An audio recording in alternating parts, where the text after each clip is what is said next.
I have a fun fact for you, too, and KC Joyner can maybe add to this fact or ignore it, as he maybe should, but the all-time series is 86 and 86. The Eagles have never led in the series. The last time it was tied up was 0-0. So the Eagles have an opportunity, if they win tonight, to take the all-time series lead against the New York Football Giants. Well, one way or another, Casey, the scale will be tilted tonight. It will, and that's a historical thing. They need to celebrate that if that happens. I mean, if you have a team that's had your number for almost 100 seasons, you've got to say that goes back probably to the Frankfurt Yellow Jackets before the Eagles were even the Eagles. You know? Oh yeah, there'll be a parade down the Canyon of Heroes in Manhattan if the Giants win. It's going to be a momentous occasion for them. What do you think? What do you expect to see from Eli Manning tonight, Casey? I expect to see that the Eagles will say, "Well, try and beat us." I expect the Eagles will say, will still say that Barkley's the most dangerous player on the field, and I expect they want to see if he can throw vertical passes. And Eli, he said the accuracy issues before. He's a guy who will force passes in the coverage. I would expect the Eagles will tempt him to see if they can ball hawk him tonight because, I mean, he's a rusty guy. The offense has had some issues. The running game isn't as good as it should be, so I'm not expecting a whole lot out of him. Let's put it that way. I've been telling fantasy managers to keep out Giants players on the bench. He does historically know how to attack. Even in losses, he's put up points by passing early on first down, using the slant route, because Jim plays a lot of off coverage, and then setting up the corners with this for the sluggos later. And do you think there's any way, like kind of a pressure-free, carefree Eli just slings it a little bit better tonight? Hey, he might. I mean, I agree with you. He could go gunslinger. The problem for them is that as bad as their defense is, I don't know if I want to go gunslinger because then that's going to put a lot of pressure on the defense. But having said that, I don't think that their defense, given its current state, I don't think that they can slow things down. So, but if I'm the Eagles, I want to put the game into his hands. I'll go ahead and I don't want to play the off coverage. I want to go up to impress the receivers and say, hey, you think you can throw it deep? We think you have an ancient arm, and we think your line can't block, and your receivers aren't that good. If I'm them, I'd be just as aggressive in return and say, fine, I think Eli's not going to play that well, and I get after him and try and do everything I can to force him to make mistakes because he is inaccurate. And again, he'll take he's rated badly my bad decision rate metric many times over the years, and that's where that measures how often the quarterback's a mental error that throws into coverage and such. I think if I were the Eagles, I'd want to test that metric. I'm kind of surprised you don't call it your Eli Manning metric. You might as well just name it in honor of Eli. I almost named it after John Kitna back in the day. I almost named it after him, but I thought that would be a dated reference 10 years down the road. So I said, okay, I'll just call it PDR. Johnny Kitna, what did he ever do to you? No. I heard he got mad when he found out that I bashed him that metric, though. I heard that he was not happy with me, so too bad. Yeah, that's life in the NFL when you're John Kitna. But for the Eagles-Giants game tonight, Casey, does the weather favor a team, I should say, because we just saw it on TV with like Lewis Reddick on ESPN, and it is pouring. So does that play into anyone's favor? Does that change things for you? They always say that if it's raining and things, that it favors the offense because the offense knows where they're going to go. And if I'm the Eagles, look, the Giants have, if you look at their cornerback metrics, I'm looking at Pro Football Reference and seeing where their cornerbacks look, and they've got cornerbacks. Even Janoris Jenkins has done okay at 6.4. Those are pretty good numbers. But they got DeAndre Baker as one of their corners. He's at 10.3 yards per attempt allowed. That's terrible. Another cornerback goes at 8.6. Grant Haley, and he's 60+ % per completion. So I just look at it and go, if I'm the Eagles, I want to go after those guys. I don't want to let up against that because the Giants' run defense has been pretty strong of late. And I mean, they've allowed fewer than 70 rushing yards in 4 of the last 5 games, and that's against teams that have solid rushing attacks and have been rushing the ball 20+ times. So if I'm the Eagles, I definitely want to use that weather to my advantage because I think if it does turn into a passing game and it's that kind of a problem, I think I trust Carson Wentz more to do Eli in that sense. Yes, but who should Carson Wentz trust to attack these corners with? I assume Jack Rabbit, Alshon, that's a good matchup. You might be able to hold him in check, but which one of J.J. Arcega-Whiteside and Greg Ward is really going to take DeAndre Baker to task? Hey, I always say, I've mentioned many times the cornerbacks red, yellow, green, and such, and I was looking at it this way. a red-rated cornerback will take a player and take him one grade down from where he was. So if you've got a red-rated player against a great player, he'll become a good player. Yellow-rated player, you kind of get even. And if it's a green-rated defensive player you're against, a green-rated defensive player can take a yellow-rated player, an average player, and make them look really good. So if I'm the Eagles, hey, I've got multiple green-rated cornerbacks. They've got safety problems too. I got both their safeties rated as green-rated safeties. So if I'm them, I want to test it and see, because I think if you say the Eagles passing game with those guys is a yellow-rated passing game, and I think you can make the argument that's the case.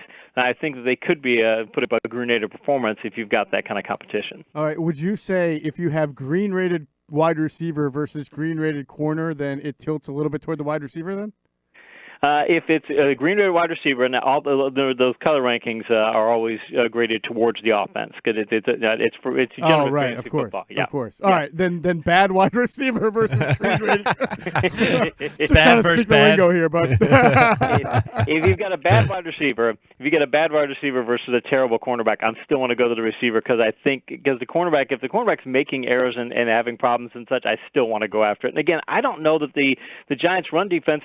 Funny thing, I don't know about the Giants' run defense because I'm going to look at those metrics and say what they are there and say, okay, 4 of the past 5 games they allowed 62 or fewer rushing yards, only 1 rushing touchdown in the last games. But before that, they had a 4 out of 5 game stretch where they were allowing 108 yards or more, and they allowed 160 to the Cowboys. They had 208 to the Vikings in Week 5. So they've had some weaknesses, but they've also allowed a lot of receptions to running backs too. So if I'm looking at the defense and going, I think they're not as good against the run as they're against the pass, and I just want to test that if I'm the Eagles, if the weather will allow. If it's windy though, then you got to run the ball.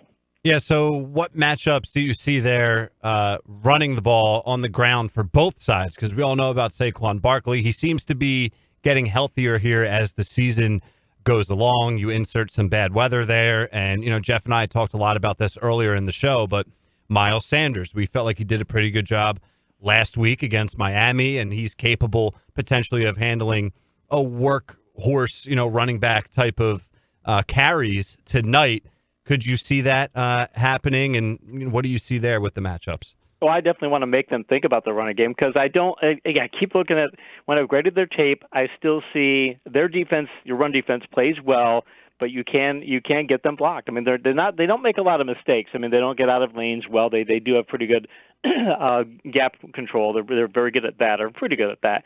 So you're not going to get them that way, but you can't block them out of the way. And so if I'm the Eagles, I do want to do that. And again, if you got Sanders, and I still think they should rotate the other backs in there too, but you got Sanders, and they've been having trouble with the pass as well. Last 2 weeks, they've allowed 17 receptions to running backs. So I think you can hit them with throws as well. So if I'm the Eagles, I want to put that in there. And Sanders, let me put it this way.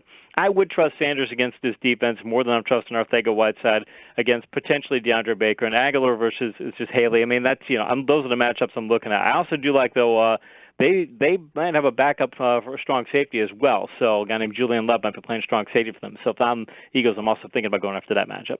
On the other side, Casey, I noticed that Darius Slayton leads a rookie 5th-round pick, leads the Giants in yards per catch, and he has 5 touchdown catches, but 4 of them came in 2 games. So he seems to be a feast or famine type receiver. Does he have the type of speed, though, that's going to give Mills and Darby problems? I would think he's going to match up against Mills. I would think they'd have Darby go on Shepard. If I'm looking at the matchups, that's probably the way to go. I mean, they obviously think switch around, but does he have the speed to do it? Yeah, I hate to say it, my fantasy team would like that because I have Slayton in the game I'm behind, and I'd like to see him score 20 points from that perspective. But you might get it. If it doesn't rain, yeah, it's possible. But Mills is so. I mentioned this last week of Mike that Mills reminds me of what Bill Belichick said about Kyle Arrington in coverage. He said that Arrington, if he starts to play well, he stays with it and he plays strong.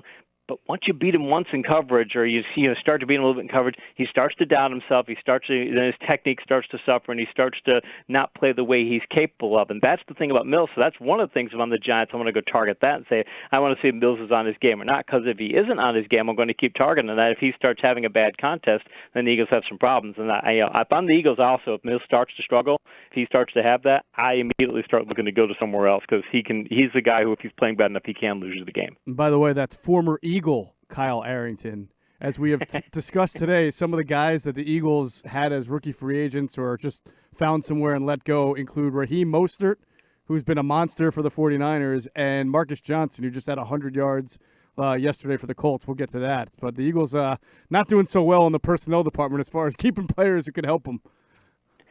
No, they're not, and it's always a tough call because you don't know how some of these players are going to go. And you've got Mostert. Mostert is a good fit for that offense.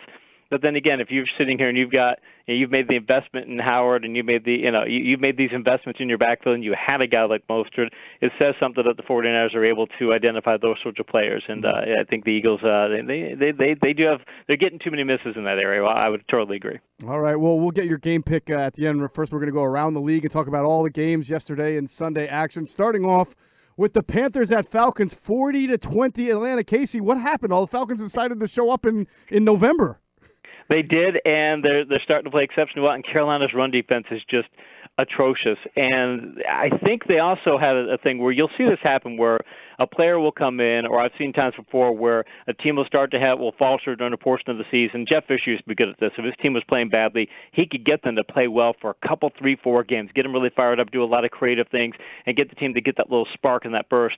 And then once the spark wore off, they would go back to playing as bad, if not worse, than they were before. That's what I'm seeing in Carolina. They're just they had that spark with Allen for a time, and now he's just faltered badly. And Atlanta, maybe they like their coach and they want to keep him because if he gets out of there, there are going to be some big changes there. I think they'll gut the place. All right, in Orchard Park, Bills hang tough, Casey, but the Ravens stake their claim as best team in the NFL again.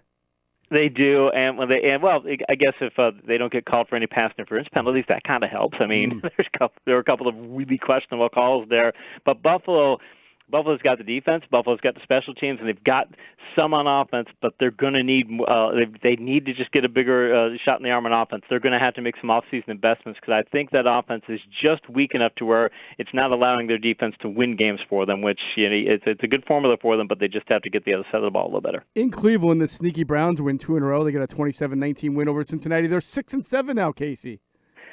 They are, and they are playing more to their talent level. And OBJ, we're finding out now that he was banged up and such, so that's part of the reason he's been playing badly. So if you think about if they had him at full strength this year, maybe that would be a difference maker for them. And the ability to go out and beat bad teams is a sign of a good team. So still don't think they're going anywhere this year, but I like their future. I was out hanging up Christmas decorations, and my brother-in-law told me Washington won in Green Bay. I couldn't believe it, and I came in and found out I couldn't believe it for a reason. It didn't happen. But the Redskins did hang tough. They fall 15-20. Green Bay gets its 10th win. They don't look like a 10-win team. I mean, there's nothing about them that says 10-win team. They're just looking at them going, how in the world are you guys doing this? And I know a lot of it's Rodgers, but Rodgers isn't even playing particularly well right now. And mind you, Washington's playing better. They lost Geis, but when they had him in there, they had a great 1-2 combination. They were going to be able to go after Green Bay's really bad run defense. But I think Green Bay is a really flawed team. They might be the most flawed 10-win team I've seen in a long time, because that's a team I don't think goes anywhere in the playoffs and won't look like a 10-win team once they hit the playoffs. Vikings get back on track. They play a division game. The Lions, they win 20-7. Not inspiring, but they get the job done.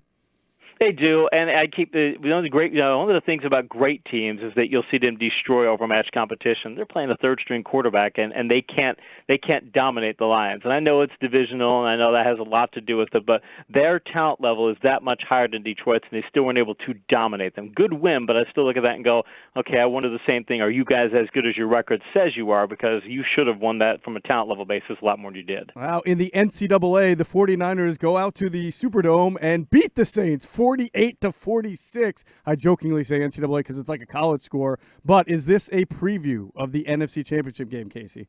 I think it is. It's interesting, though, that both of those defenses, they don't usually get into shootout mode, but New Orleans has a tendency, their defense doesn't play to its talent level. It's really odd to see San Francisco's defense have to get into shootout mode like that. But New Orleans, their defense, they will get into these kind of games more often than they want to. They nearly pulled it off yesterday, but it's not the kind of contest they want to get into. So if I'm those two teams, I'm looking at San Francisco going, they've had some tough games, tough road game there. They still get the win, but they can keep shootouts from happening more frequently than New Orleans can, because New Orleans just sometimes they have those kind of contests where their team just doesn't play as well as it should. And that's going to be concerning in the playoffs. The Dolphins do not sustain their momentum from that huge win over the Eagles. They go into East Rutherford and lose to the Jets 22-21. The Jets have 5 wins now.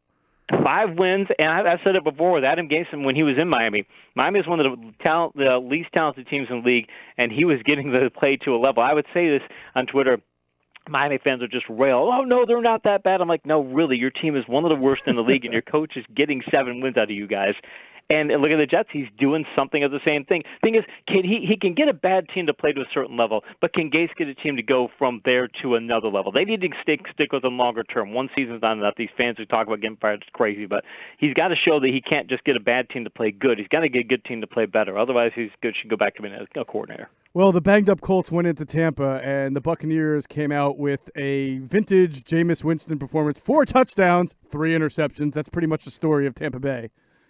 That is, and on that 3-game winning streak, and that's the thing. The Tampa Bay is just their entire thing is we're set up to get into shootout games. We're going to get into high-scoring games, and they're 50-50 props. And sometimes you end up on the plus side of that 50, and they did yesterday. And part of that is that the Colts, their offense is not playing quite as well as it was. They're getting banged up. Brissett's banged up, and they've mackled the broken hands and all. And they lost Ebron and such. I mean, they're starting to lose some talent now. They lost Paris Campbell. I mean, so that's a team that's trending downward towards the playoffs. But I still look at Tampa and go, if they can't get Winston to cut those turnovers down, they're an 8-8 team because you're just never going to be better than that if you're getting into shootout games all the time. Trending up could be the Broncos. Drew Lock, 309 yards, 3 touchdowns. Did John Elway actually get it right with a quarterback?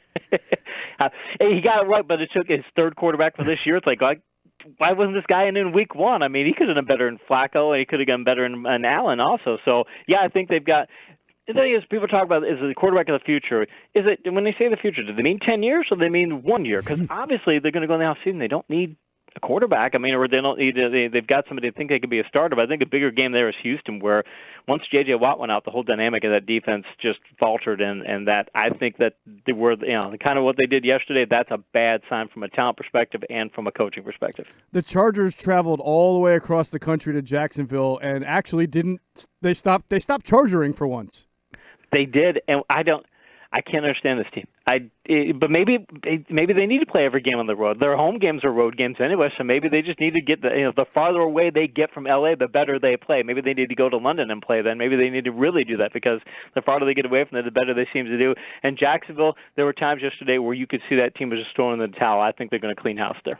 Oakland's slide continues. They lose to the white-hot Tennessee Titans. Looks like Tennessee's going to be in the playoffs. They could be a division winner before it's all said and done, Casey. They could. Ryan Tannehill leads the league in passer rating. I mean, Ryan Tannehill. How did this happen? But he's a streaky quarterback. When you look at him in college, he was a streaky quarterback. When you look at him in the pros, he's been a streaky quarterback. He can get in those types of games. And plus, not that, if you're playing Derrick Henry, if you're an opposing team, you're selling all out to stop them. Teams have been doing it. They're not coming close. That's the thing about power running. If you can power run as well as they're power running, it makes everybody else look good. It makes the defense look better, makes the offense look better. So as long as Derrick Henry stays healthy and that they keep playing like that, I think Tannehill's still going to be what he is. Meanwhile, Chiefs are surging. They go to 9-4. They beat the Pats, who are just flailing right now offensively, Casey. They are. They can't get. They have. I mean, people were talking about Brady, and he's got the elbow on it. He's got maybe some physical problems and such. But, I mean, look at who – I mean, he's got Ben Watson's his tight end, basically, or he's got a couple other guys. Sanu is obviously not any – he's not anywhere near what he was in Atlanta. You can see why the Falcons weren't ready to really throwing on him. They got Philip Dorsett. They got N'Keal Harry's got talent, but okay. And mind you, they got – job by the officiating pretty badly too, but they just don't have the talent. And if you don't have the talent and you've got all your talents in the backfield and you got more talented running backs than you do pass catchers, I think eventually that catches up to you, and that's what's happening in New England. It's duck season in Pittsburgh. Hodges helps them win their third straight, 23-17 over Arizona. All of a sudden, the Steelers are not just looking like a playoff team, but maybe a team that can make some noise in the playoffs. They look like a team. My son and I are both big Steelers fans, and this has been one of the most entertaining seasons to see because there are. I would say I bashed Mike Tomlin so much over the years because he's terrible at challenges. Sometimes the team doesn't play to its talent level, and it's frustrating as heck. There aren't maybe 5 coaches in the league who could do as good of a job as he's doing right now with that team. With the limited talent that they have to get as much as he's getting out of them, there may not be 5. I might be Belichick and a couple others who could do that. I mean, he is the coach of the year right now. All right, Rams get another win, Casey, 28-12 over Seahawks. They look like the Rams of the last 2 years now, finally. They do. The offense, their defense has been playing very, very well, except for, everybody sees that Baltimore game and goes, oh, look how terrible.